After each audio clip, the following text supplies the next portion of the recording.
Les Sablaises-le-Mac, trimestriel numéro 3, juillet 2022. Dossier Les vacances de notre enfance.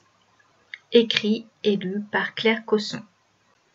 Nous les voyons monter petit à petit ces cabines de plage qui sentent bon le soleil, la mer, le sable, bref, les vacances. Ces constructions éphémères, le temps d'une saison estivale, ont pourtant participé au développement de la ville comme station balnéaire. Au fil des siècles, elles ont traversé l'histoire, les histoires familiales, amicales et amoureuses des vacanciers. En 1825, M. Raguet importe au sable l'idée des bathing machines, un chariot de type fourgon sur 4 roues, un toit en toile et un cheval qui tire l'engin dans l'eau pour permettre aux touristes de profiter des bienfaits de l'eau de mer à l'abri des regards. Devant l'engouement des baigneurs, l'offre s'étend aux cabanes en bois fixe, aux tentes et aux chaises. Dès 1840, la ville réglemente les bains de mer, dotation de concessions, distance à respecter entre elles, canaux de sauvetage, maîtres nageurs, etc.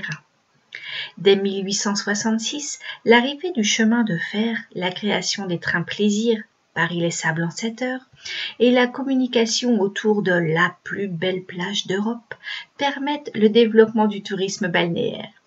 Le Remblai devient la vitrine de la ville. Les baigneurs qui séjournent dans leur résidence de villégiature ou à l'hôtel se doivent d'avoir une tente sur la plage. C'est le luxe à la Sablaise. Les cabanes en bois mobile sont utilisées jusque dans les années 1950. De nos jours, elles existent toujours, ces cabanes en bois. Et fixes ou démontables, qu'elles soient roses, bleues, blanches, elles permettent toujours de stocker tout le bric-à-brac du parfait vacancier. Seaux, pelles, râteaux, épuisettes, ballons, jeux de boules, parasols, sièges, vêtements. Elles sont idéales pour se changer en toute discrétion. Elles font le bonheur de plusieurs générations qui aiment passer les vacances au bord de l'eau. Une fabuleuse fabrique à souvenirs. Ces tentes plus légères, composées de piquets de bois et de toiles claires, se montent dans un second temps directement sur les sables et de façon bien délimitée. Elles permettent de s'abriter en cas de pluie fine ou de vent, mais surtout, elles sont une fabuleuse fabrique à souvenirs pour toute la famille. Les grands-parents, à l'abri du soleil brûlant, lisent leur magazine ou un roman et surveillent du coin de l'œil leurs petits-enfants.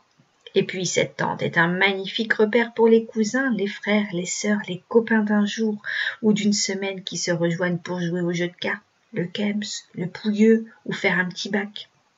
Nous vous parlons d'un temps que les moins de 20 ans ne peuvent pas connaître. Ils préféreront peut-être jouer avec leur smartphone ou autre tablette. L'essentiel est que ce moment de partage reste gravé. Ces cabanes de plage éphémères laissent une trace de leur passage dans la mémoire de leurs occupants.